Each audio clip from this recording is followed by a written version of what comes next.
નમસ્કાર, સત્યપુંજમાં આપનું સ્વાગત છે. હું છું લવજી કશ્યા. સ્થાનિક સ્વરાજની ચૂંટણીમાં ચૂંટાયેલા સભ્યો સાથે કેન્દ્રીય મંત્રી શ્રી નીમુબેન બાંભણિયાએ શુભેચ્છા બેઠક ગોઠવી હતી. સ્થાનિક સ્વરાજ્યની ચૂંટણીમાં ચૂંટાયેલા સભ્યો સાથે કેન્દ્રીય મંત્રી શ્રી નીમુબેન બાંભણિયાએ શુભેચ્છા બેઠક ગોઠવી હતી.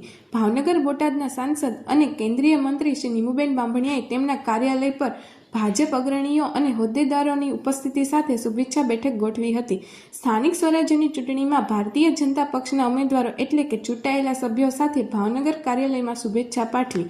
મંત્રી શ્રી નીમુબેન બાંભણિયાએ આ જનપ્રતિનિધિઓને જનસેવા માટે સક્રિય રહેવા અનુરોધ કર્યો છે. ગુજરાતમાં કેસરીઓ લહેરાયો છે, વિકાસની રાજનીતિ ઉપર મહોર મારી છે.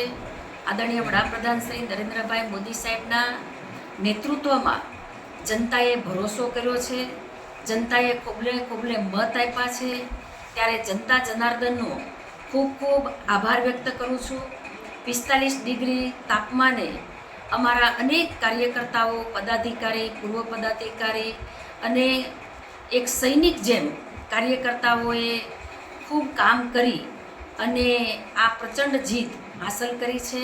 ગુજરાતના મુખ્યમંત્રી ભૂપેન્દ્રભાઈ પટેલ સાહેબના નેતૃત્વમાં અમારા ગુજરાતના પ્રદેશ અધ્યક્ષ વિશ્વકર્મા સાહેબ, ડેપ્યુટી સીએમ હર્ષભાઈ સંઘવી અને અમારા કેન્દ્રીય નેતૃત્વ અમિતભાઈ શાહના માર્ગદર્શન હેઠળ ગુજરાતમાં પ્રચંડ જીત હાંસલ કરી છે.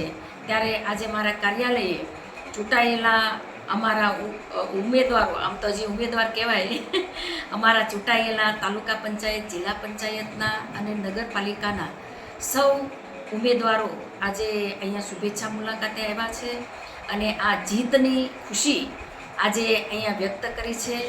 સૌ મારા પ્રચંડ જીતથી ચૂંટાયેલા સૌ અમારા ઉમેદવારોને પણ હું ખૂબ ખૂબ હૃદયની શુભેચ્છાઓ પાઠવું છું.